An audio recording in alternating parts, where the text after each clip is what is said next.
So I'm going to be talking about coronavirus statistics. I know you're going to look at me and you're like, oh, you're like, I did not sign up for this. I did not sign up for a math. This is super boring. And you're looking at me like this person right here, and you're like, ugh, this is going to be really boring. But I actually think it's going to be a great topic, and it'll be some interesting things to talk about. With that said, the coronavirus could be a scary thing. So I just want to say it's a trigger warning. I'm just putting that out there beforehand and letting everybody know that it can be scary, but this whole talk is really about dispelling that fear, dispelling that scariness.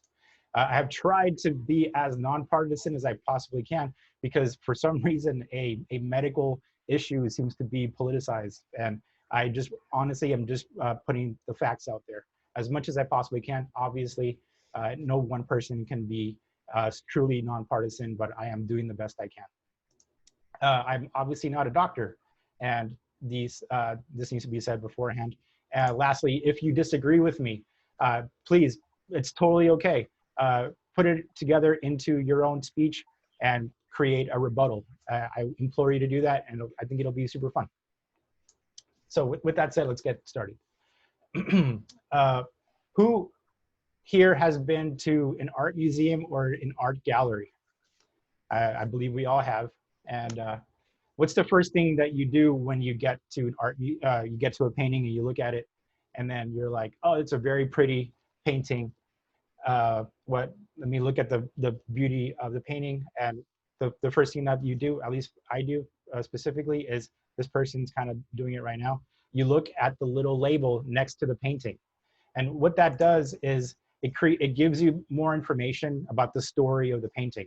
The artist, their ethnicity or nationality, the title of the painting, and it just gives you more context. And that's what I'm talking about when you look at statistics. You don't want to just look at the pretty lines. You want to look at the labels, because that will give you more context. So context matters. Let's start off with this first super scary chart. And first and foremost, I purposefully did not screenshot any of these charts because I wanted to be clear that I am not doctoring any of these charts. This is all public information. I'm just going to different public health databases and showing them all to you. So this one looks super scary, right? You're like, oh my gosh, we had a flat line and then we're just going up and up and up. And all this really means is this is a cumulative chart, and it's a linear cumulative chart. So it's kind of like a counter. Every single time there's another coronavirus case, it's going to keep counting up and up and up. And this chart is impossible to go down because a counter will always count up. The labels on the left are a linear chart, so linear scale. It goes 1 million, 2 million, and so forth. So if we switch to a logarithmic chart, now we're talking about orders of magnitude. So we're looking at 1,000, 10,000, 100,000. So big orders of magnitude out of zero. And now you're looking at the chart, and we're kind of actually flattening the curve. Not great, but we kind of are more flattening the curve. This is something that I feel like we should consider. Here's another one that I think is interesting. You look at this map and you're like, oh my God, the USA is dying. And you're like, there's all these red dots everywhere in the US, and we should be more like Canada. Like, what can't we be like Canada? This is crazy. And in reality, this is more about detail in reporting. So Johns Hopkins University is a American institution. So of course we're going to have more detail within the United States. And what that really means is when you click on each one of these dots, you're getting very specific towns or cities and the data within it. If you look at Canada, for example, there's not that much detail. So you're looking at just generalized information. That's why these dots aren't as intense as the US is. I thought that was interesting. Here's another one that I think is interesting. These people are saying like, oh, the coronavirus is just as deadly as it was back then. But if you look at the public health information, the daily deaths have been actually dropping ever since April 16th, right?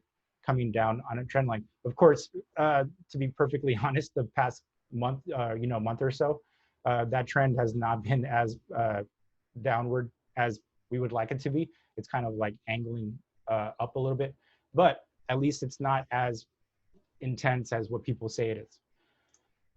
Here's one that's really scary, actually, if you guys can see. The United States, this is the cumulative number of cases by number of days since 10,000 cases. So the United States is far and away way crazier than any of these other countries like France, Germany, Iran, Italy, Spain, that kind of thing. Oh, far and away, like look how much crazier like this line is, right? However, let's look at this, the population of Spain. The population of Spain is 46 million people, and that's more along the lines of where California is. So California is 39 million people, and the entire population is 330 million people in the US. So what that really means is the United States is more along the lines of the European Union. Even though it's a country, it's actually in grand scale, it's actually more like a big union of a landmass, and each state is actually more like a country. So we have to consider that. So once you understand that, you look at the difference between the Europe and the United States, and there's not that much of a difference. So it's like it's pretty equatable.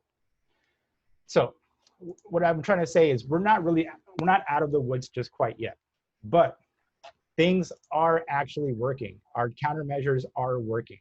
And what are those countermeasures? Things like social distancing and wearing face masks. Those things are working. We just have to keep calm and carry on. Mr. Toastmaster. Thank you very much, Lou.